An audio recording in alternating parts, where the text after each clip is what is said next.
Hello guys, welcome back to our channel. और आ चुके मैं एक और नई वीडियो के साथ महाभारत की। तो आज की वीडियो में हम बात करेंगे राजा शांतनु के बारे में, जो कि भीष्म पितामह के पिता थे राजा शांतनु, और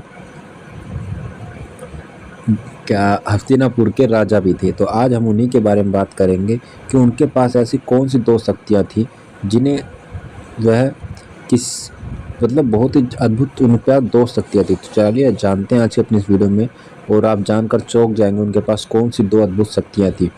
तो चलिए शुरू करते हैं आज की अपनी इस वीडियो को। बताते हैं महाभारत के राजा शांतनु में थी ये दो शक्तियाँ जिन्हें जानकर आप चौंक जाएंगे।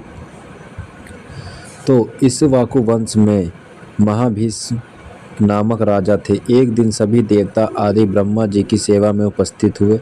वायु के वेग से श्री गंगा जी के वस्त्र उनके शरीर से खिसक गए। तब सभी ने आंखें नीचे कर ली, किंतु महाभीष्म उन्हें देखते रहे। तब ब्रह्मा जी ने उनसे कहा कि तुम मृत्यु लोक जाओ।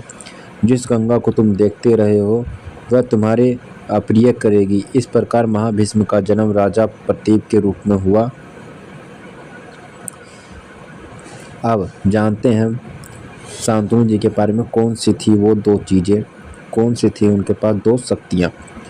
तो पहली थी छू कर लोगों को ठीक करना, वो किसी भी व्यक्ति को छूते थे तो वह ठीक हो जाता। दूसरा वरदान देना, उनके पास वरदान देने की भी ताकत थी।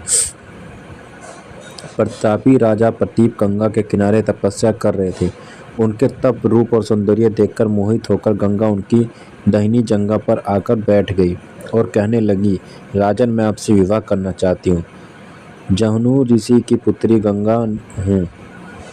इस प्रकार राजा प्रतीप ने कहा, गंगे, तुम मेरी दाहिनी जंघा पर बैठी हो, जबकि पत्नी को तो वामिनी होना चाहिए। दाहिनी जंघा तो पुत्र का प्रतीक है।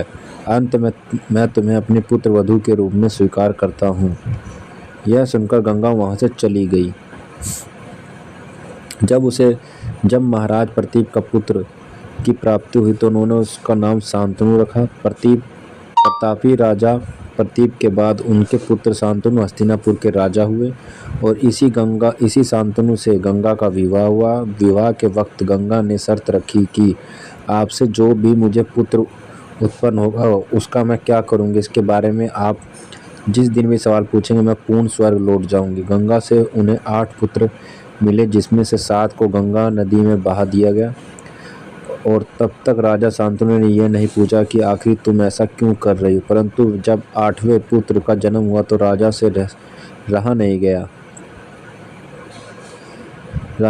गया। तो गंगा ने कहा कि शर्त के अनुसार मुझे अब स्वर्ग जाना होगा। यह 7 पुत्र वसु थे जो श्राप के चलते मनुष्य योनि में आए थे, तो मैंने इन्हें तुरंत ही मुक्त कर दिया, और यह 8वां वसु जब आपके हवाले।